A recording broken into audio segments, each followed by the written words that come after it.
Piles में अगर बहुत ज़्यादा पेन है तो क्या करना चाहिए?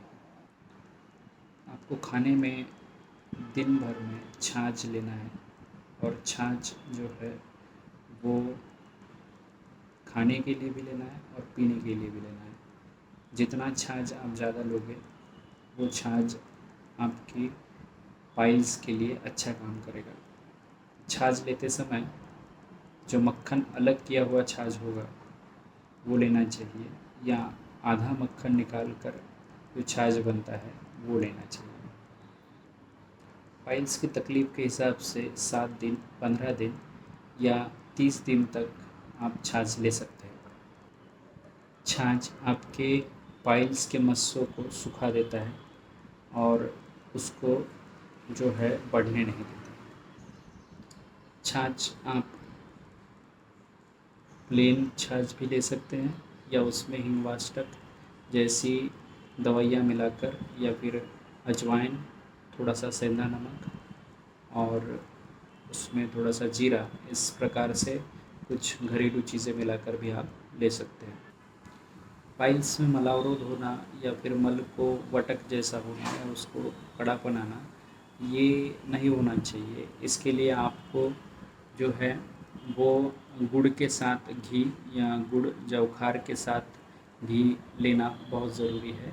वो खाने में या खाने के बाद आप ले सकते हैं, जिसके कारण मल में खड़ा या फिर जिसको हम वटक या जो हार्ड स्टूल है वो नहीं होने देगा।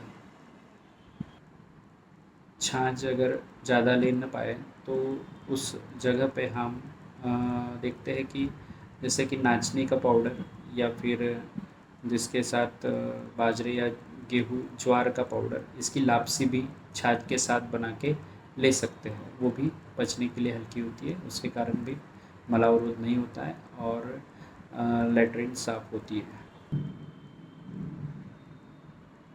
और इसी प्रकार मलावरोध ना होने के लिए फलों में जो अनार होता है उसका जूस या उसके साथ अजवाइन, सेंधा नमक या काला नमक मिला के वो भी ले सकते हैं, जिसके कारण जो पाइल्स की तकलीफ़ में ब्लड जाता है या फिर जो रक्ताल्पता की कमतरता दिखती है वो अच्छे से उसमें फ़ायदा होने लगता है। नॉनवेज खाने वाले लोगों में पाइल्स की तकलीफ़ें ज़्यादा होती है, लेकिन वो अपनी आदतों को बदलने में थोड़े से शुरुआत में हिचकिचाते हैं। तो ऐसे कंडीशन में उनको जो भी नॉनवेज हो रहा है वो बहुत ही कम मात्रा में लेना चाहिए, और जो वो नॉनवेज बना रहे उसे थोड़ा दही या छाछ मिला के खट्टा या फिर जो हम मक्खन मिला के बना सकते हैं, जिसके कारण पाइल्स में तकलीफ़ उनको होगी नहीं। खाने के बीच-बीच में थोड़ा सा धनिया और सौंफ मिलाया हुआ छाछ या पानी अर्श के लिए या पाइल्स के लिए फ़ायदेमंद होता है, तो वो भी आप यूज़ करें। ब्लीडिंग पाइल्स में जो मक्खन होता है या जो देहाती मक्खन है उसके साथ ज़ीरा या फिर उसमें भी जो कमल के पत्तों का केसर है वो, या फिर गुलकंद, इसको मिला के खाने से जो है वो ब्लीडिंग पाइल्स कम हो सकती है।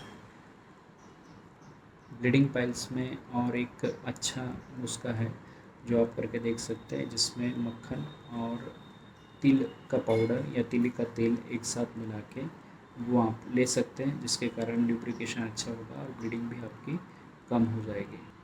बहुत बार लोगों को ब्लीडिंग पाइल्स और खून में गर्माहट, इसमें से डिफरेंस समझ में नहीं आता है। बहुत बार शरीर में गर्मी इतनी बढ़ जाती है कि जो शरीर है वो अपना खून बाहर निकाल के खून की गर्माहट कम करना चाहता है। इसके कारणवश भी गुदमार्ग से खून निकलता है, तो वो एकदम अलग ट्रीटमेंट उसे करनी पड़ती है, या फिर उसमें चिकित्सा का प्रावधान या खान-पान का प्रावधान अलग होता है।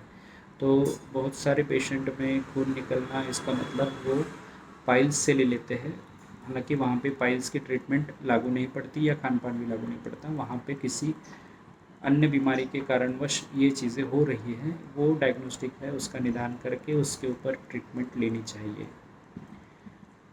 और एक चीज़ है जैसे कि प्याज़ भी हमारा गुद मार्ग से बहता हुआ खून को रोक सकता है। तो प्याज और दूध या प्याज और छाछ ये साथ में लेने के बाद वो ब्लीडिंग पाइल्स के ऊपर या फिर गुदगत रक्तस्राव के ऊपर अच्छा काम करता है। पाइल्स ज़्यादातर उन लोगों को होता है जो खान-पान में अपने परहेज़ नहीं पालते या फिर भूख न लगने पर ही खाना खा लेते हैं। इसी प्रकार खाने में बहुत सारी अलग-अलग व्यंजनों का जो उपयोग करते हैं, उन लोगों में पाइल्स होने की शक्यता ज़्यादा रहती है। पाइल्स जैसी बीमारियों में उसका डायग्नोसिस या फिर हमारे आयुर्वेद की भाषा में निदान होना बहुत ही ज़रूरी होता है, और अच्छे से निदान हुआ पाइल्स जो है वो ठीक हो सकता है। तो इसमें पंचकर्म का भी बहुत अच्छा रोल होता है, जिसमें बस्तिक चिकित्सा ऐसी चिकित्सा है जिसके कारण पाइल्स के मस्से और ब्लीडिंग दोनों रुक सकते हैं। पेशेंट के प्रकृति अनुसार या उनके व्याधि के विनिश्चय के अनुसार उसका निदान करके उस हिसाब से हम पाइल्स के ऊपर मस्तिष्क ट्रीटमेंट या फिर विरेचन ट्रीटमेंट भी दे सकते हैं। धूपन चिकित्सा एक अच्छा रिजल्ट देती है। धूपन में बहुत सारे अलग अलग पेशेंट या फिर पाइल्स के प्रकार अनुसार औषधियाँ यूज़ करके उसमें धूपन चिकित्सा दे के पाइल्स के मस्सों को कम किया जा सकता है। इस प्रकार आप पाइल्स के ऊपर बहुत सारी आहार में बदलाव कर कर भी बहुत सारे लक्षणों को कम किया जा सकता है। इसी प्रकार औषधों में बदलाव करके भी पाइल्स का ट्रीटमेंट किया जा सकता है। तो आप इसी प्रकार से अपने आहार में बदल करके पाइल्स ट्रीटमेंट कर सकते हैं।